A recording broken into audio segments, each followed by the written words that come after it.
Bonjour, censé parler de paranormal, d'horreur, de creepypasta, et toutes les affaires les plus étranges que je puisse trouver. Êtes-vous prêt à me suivre? Si oui, n'hésitez pas à vous abonner, activer la cloche, laisser des commentaires et liker. Sur ce, je vous dis bon visionnage.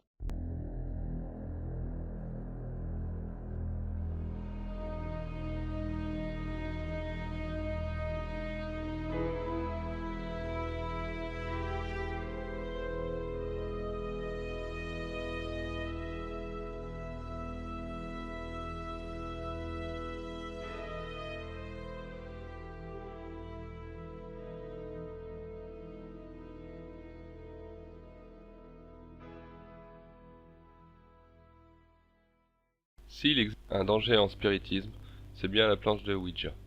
Il existe aussi un danger venant d'un autre aspect, le manque de connaissances.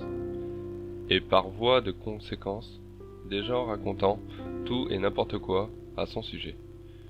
Ils véhiculent des idées reçues, des clichés répandus, qu'aucune expérience n'a pu confirmer ou contrer, créant une véritable terreur chez les gens ou une vision erronée de la pratique au mieux. Les récits grandiloquents, vous en trouvez plein. Car en effet, je trouve insultant de prendre ouvertement les gens pour des imbéciles, en leur racontant, via Internet, au grand jour, et ce avec la plus grande fierté, des âneries de tel niveau que je refuse de les reporter ici, pour ne pas participer à leur navrante propagation.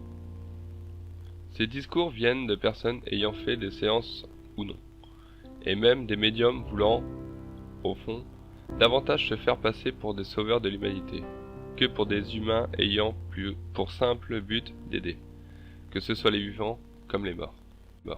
Lorsque vous voyez la planche de Ouija, force est de constater qu'en plus des discours alarmistes, on trouve forcément un résultant de la terreur. La planche fait peur. Il ne faut pas avoir de planche.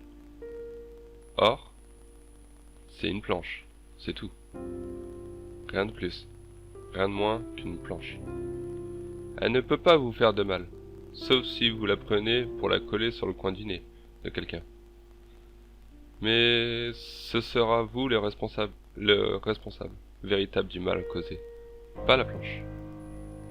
Pour donner un exemple, qui peut-être frappera davantage et permettra de prendre conscience de l'absurdité du discours, un stylo que vous tenez dans votre main, vous écrivez avec. C'est à ça que vous pensez en voyant un stylo. Vous utilisez donc le stylo normalement, pour écrire sur du papier seulement. Mais si vous utilisez le stylo pour le planter dans l'œil de quelqu'un, il va y avoir un problème. Et le problème se situe où? Dans le méchant stylo. Ou chez la personne qui en a fait une mauvaise utilisation. C'est mal comporter et en subir les conséquences. Pour la planche, c'est pareil. La planche n'est qu'une planche, tout comme le stylo n'est qu'un stylo. Elle ne représente pas de danger. J'explique exactement ce que j'ai expliqué par le biais du coup donné avec la planche, en changeant volontairement d'objet. Parce que dans l'esprit de tous, un stylo est anodin. Or, mal utilisé, il peut faire mal aussi. Mais pourtant, personne n'en a peur. Le spiritisme n'est pas dangereux non plus, s'il est pratiqué correctement. Ce n'est pas l'objet le danger. C'est potentiellement la personne qui s'en sert, en fonction de la façon dont il va s'en servir. Le souci, en spiritisme, n'est en rien sa pratique à proprement parler. Le souci est lié à la mauvaise façon de le pratiquer, au manque de connaissances concernant cette pratique. Les gens qui le font pour jouer, qui le font sans prendre de précautions pour se protéger, qui le font sans la présence d'un médium compétent, qui ne prennent pas soin des lieux, qui ne prennent soin de rien, tout court. Ont-ils vraiment conscience qu'ils parlent à des gens, étant dans un autre état, faisant d'eux des êtres avec une longueur d'avance, de par le fait d'être dans cet autre état, avec ce que ça implique? Pratiquent-ils des purifications des lieux? Bien sûr que non. Se protègent-ils? Bien sûr que non. Savent-ils d'ailleurs au moins un minimum de choses? Se sont-ils intéressés à ce qui entoure la séance? Même pas. Ils le font point. Soit pour rire, soit n'importe comment, faute de rechercher sur la question. Et d'âneries rencontrées. Sur une vidéo YouTube d'un professionnel de l'ESO, qui racontait que l'esprit prenait forcément possession des mains pour faire bouger le pointeur de la planche. Encore une personne qui véhicule la peur de façon stupide, et qui soit ne pratique pas, soit ne pratiquera pas. Plusieurs possibilités, ou tout à la fois. Ne pratique pas parce que, visiblement, elle ignore tout de ce qu'on ressent quand un esprit rentre dans nos bras, mains. Ne pratique pas parce que, clairement, elle ne connaît pas la fonctionnalité réelle de la pratique d'une séance avec une planche de Ouija. Car non, l'esprit n'a aucun besoin d'entrer dans vos bras pour faire bouger le pointeur. C'est totalement faux. Et j'en arrive donc, ne pratique pas, car visiblement, même la base de notre domaine parlait de spiritisme, alors qu'on n'a même pas lu Kardec. J'en doutais déjà clairement du professionnalisme de cette personne.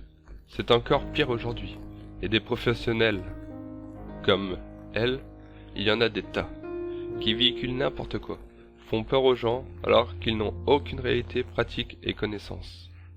Petite parenthèse, d'importance concernant Kardec. Ces écrits sont très fortement influencés par ses croyances religieuses. C'était une autre époque. D'autres choses ont été comprises aussi depuis. Il reste un incontournable, mais gardez du recul lorsque vous le lisez.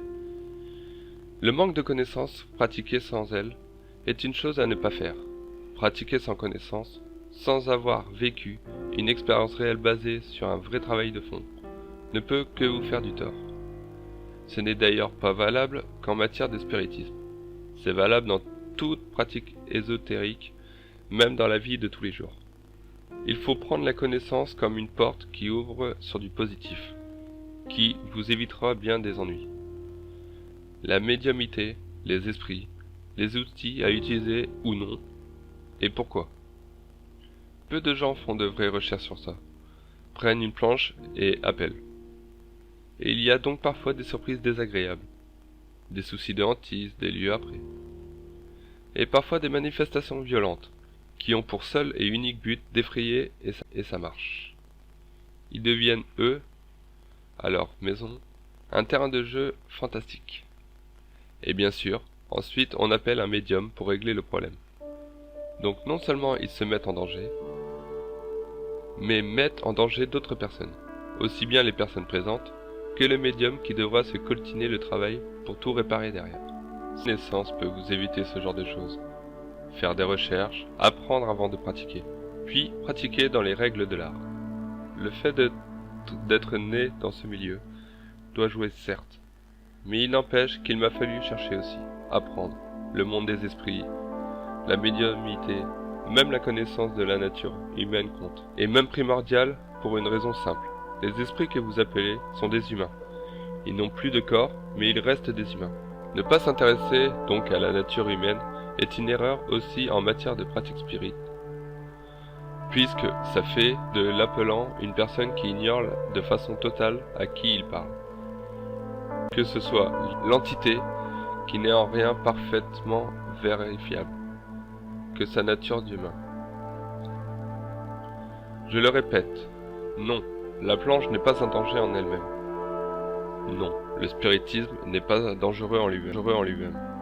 Donc non, une séance avec la planche de Ouija n'est pas dangereuse en elle-même. Le seul danger, c'est un manque de connaissances qui engrangera un mauvais comportement qui lui provoquera des ennuis. En clair, le seul danger, c'est potentiellement vous. Si un petit conseil que je pourrais vous donner, si vous voulez vous lancer dans le Ouija. Bien entendu, il faut faire extrêmement attention, car une mauvaise connaissance peut vous entraîner dans de grosses galères. Si vous pratiquez, il faut également purifier et protéger vos lieux de vie, ainsi que vous-même. Voilà de la fin. Donc, tout simplement, si vous avez compris, il faut pas se lancer dans le Ouija si vous n'avez pas le strict minimum en connaissance, en spiritisme et en médiumnité.